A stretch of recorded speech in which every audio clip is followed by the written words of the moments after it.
sou aluno do curso de graduação Bacharel em Teologia Interconfessional pela Uninter e venho através deste, expor o portfólio de Humanidades A2 de 2020, cujo tema é Transformação das Cidades.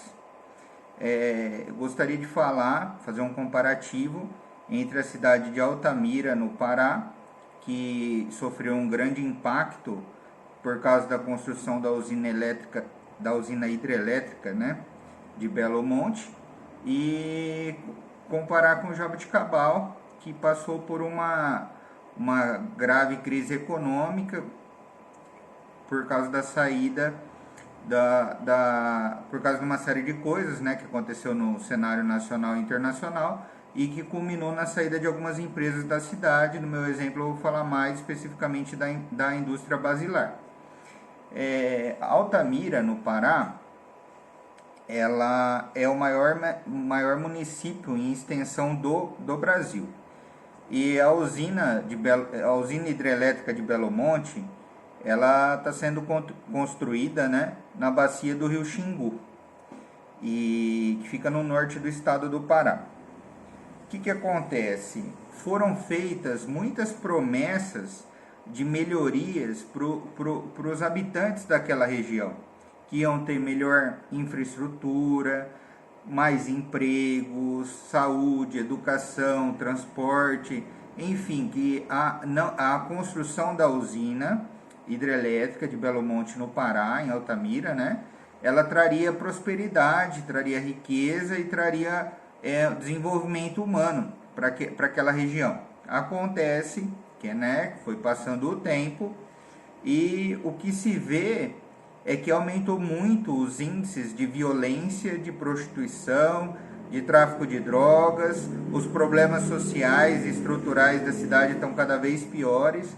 Então é sobre essa temática que a gente vai trabalhar um pouco, porque a teologia ela tem que lidar com essas questões das relações humanas também. Por quê? Porque nós temos o dever de amar o próximo, Então a solidariedade, a questão da qualidade de vida, de bem-estar do ser humano é importantíssima, Então a igreja ela teve um papel muito importante na história, na defesa dos direitos trabalhistas, na defesa das condições de vida e uma série de coisas. E nessa questão de Belo Monte, no município de Altamira, foi feito muitas promessas de melhorias para aquela região e foi feito um amplo debate, em todo o país, tudo mais. Por quê? Porque a construção dessa hidrelétrica ela causou muitos danos para a região. Trouxe dificuldades para os ribeirinhos, para os índios, foi alagado uma área imensa daquela região, alterou o fluxo das águas do rio, Então teve uma série de problemas com a agricultura familiar, porque acabou não sendo beneficiada com a renda com a geração de renda dessa usina. Superlotação da cidade. Em 2 anos, a população de Altamira subiu de 90 mil habitantes para 170 mil habitantes, e sem ter estrutura para isso. Muitos munícipes reclamaram que o aluguel explodiu, o valor dos aluguéis. As pessoas da cidade não tinham condições de pagar o aluguel mais, de tanto que subiu o valor dos aluguéis, Então teve muitos problemas de infraestrutura, muitos problemas na área de educação, de saúde, de habitação, de saneamento básico, por causa dessa superpopulação aí em tão pouco tempo, Em 2013 foi descoberto tráfico de mulheres em Altamira, e tráfico de drogas aumentou muito na região, 9 vezes maior do que antes da construção da usina hidrelétrica. Foi o volume de tráfico de drogas, principalmente crack. E questão também de superlotação de presídio. Em julho de 2019, um confronto de facções provocou a morte de 62 detentos no presídio de Altamira. Isso aí foi amplamente noticiado. Então, o que, que acontece? A questão de Altamira, ela é um exemplo para a gente daquela questão seguinte: você promete uma situação na hora da negociação e na hora da prática, na hora que acontece a obra, você vê que muito do que foi prometido, do que foi combinado, não foi cumprido. E a população é quem paga o pato, né? Então, o que, que acontece? Isso aí, segundo os especialistas, né, atrapalhou o ciclo biológico da fauna aquática do rio Xingu, condições de vida da população ribeirinha, porque reduziu os peixes, reduziu a navegabilidade do rio, né? Só que em contrapartida, na parte econômica, para o país foi ótimo, né? Porque você imagina que a produção de energia elétrica que aquela usina gera é gigantesca. É uma produção assim muito grande. Se eu não me salvo engano, são 16 milhões de residências que são abastecidas de energia elétrica só com a geração dessa usina. Então, do ponto de vista econômico, foi excelente para alguns, né? Não para todos. Do ponto de vista ambiental, teve muitos problemas ambientais.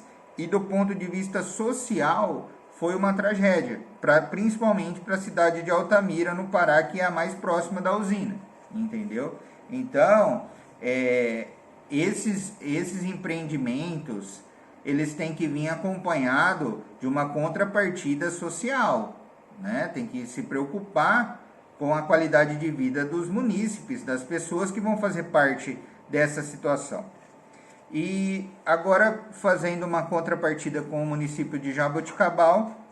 Jaboticabal, foi fundado aqui em Jaboticabal uma empresa chamada Basilar, que é a fabricação de massas, né, de macarrão, em 1964. E essa empresa, ela gerava muitos empregos na cidade, né? Essa empresa, ela gerava mais de 400 empregos na cidade, 457 empregos, para ser mais preciso. E em dezembro de 2015, a indústria Basilar, ela declarou que ia fechar a fabricação de macarrão na cidade de Jaboticabal, ia centralizar tudo na cidade de São Caetano do Sul. Segundo a empresa, né, o motivo seria a grave crise econômica, né, que estava se abatendo sobre o país, e que em São Caetano do Sul ela poderia centralizar, porque ela tinha duas fábricas, então centralizaria numa fábrica só. E lá em São Caetano, o parque tecnológico mais avançado, mais desenvolvido. Então foi essa a justificativa. E nessa brincadeira aí, Jaboticabal perdeu 215 empregos, né? Brincadeira no sentido figurado. Então Jaboticabal perdeu 215 empregos e as outras pessoas ficaram inseguras, né? Ficaram numa situação muito complicada. Você imagina um município igual Jaboticabal, que tem poucas indústrias, que a população ela sofre com questão de desemprego, com questão de falta de recursos, né? E ela acaba perdendo essa fábrica aqui que nasceu aqui na cidade. Então, isso trouxe para Jaboticabal muitos prejuízos, né? E tal como Altamira no Pará, a Jaboticabal possui muitos problemas sociais, desemprego e dificuldade significativa para competir tecnologicamente com os grandes centros, como São Paulo, ABC Paulista, né? E até outros estados que reduzem impostos, carga tributária e acabam tirando essas indústrias aí do interior e de outras cidades que não têm como competir, né? A chamada guerra fiscal. Então tudo isso aí acaba agravando a situação social dos municípios e aumentando os índices de violência e de pobreza. Então, a teologia ela tem essa função de amor ao próximo, essa função de você olhar o lado humano, o lado social, entendeu? Não somente as questões econômicas. Você tem que casar o desenvolvimento econômico com o desenvolvimento social sustentável, porque o ser humano ele precisa ter emprego, ter renda, para ele poder ter uma vida adequada, uma vida agradável, né? Uma vida que, segundo a Constituição Federal, seja uma vida digna, né? É o princípio da dignidade da pessoa humana. Então eu concluo essa reflexão, né? E eu acredito que, como teólogo, né, estudante de teologia, a gente tem, e como qualquer pessoa, na verdade, a gente tem que ser fiscalizador das políticas públicas do Estado. A gente tem que ser um cidadão que busca sempre fiscalizar o uso do dinheiro público, os investimentos públicos, as decisões das políticas públicas, porque elas afetam milhões de pessoas, entendeu? Então, se a sociedade tivesse sido mais empenhada nessa fiscalização, nessa cobrança dos órgãos públicos, dos políticos, dos representantes e tudo mais, talvez Altamira teria uma estrutura melhor hoje. Talvez se Jaboticabal tivesse desenvolvido um parque tecnológico, tivesse oferecido melhores condições, seria uma cidade com mais empregos, mais indústrias, mais renda, entendeu? Porque Jaboticabal é uma cidade muito antiga, ela já foi chamada Atenas Paulista. Então é uma cidade que ela tem um passado de glória, né? Então é uma cidade que ela poderia estar muito mais desenvolvida, por exemplo, que Ribeirão Preto, que Sertãozinho. E você vê Jaboticabal muitas vezes, em muitas situações, perde para cidades até menores que ela. Então é importante toda essa análise, porque isso aí impacta na vida de cada um, né? E cada ser humano é importante. Então nós temos que ver essa questão com cuidado, né? A questão do desenvolvimento econômico, das políticas públicas e a questão da geração de emprego e renda. Eu concluo aqui o meu trabalho e agradeço.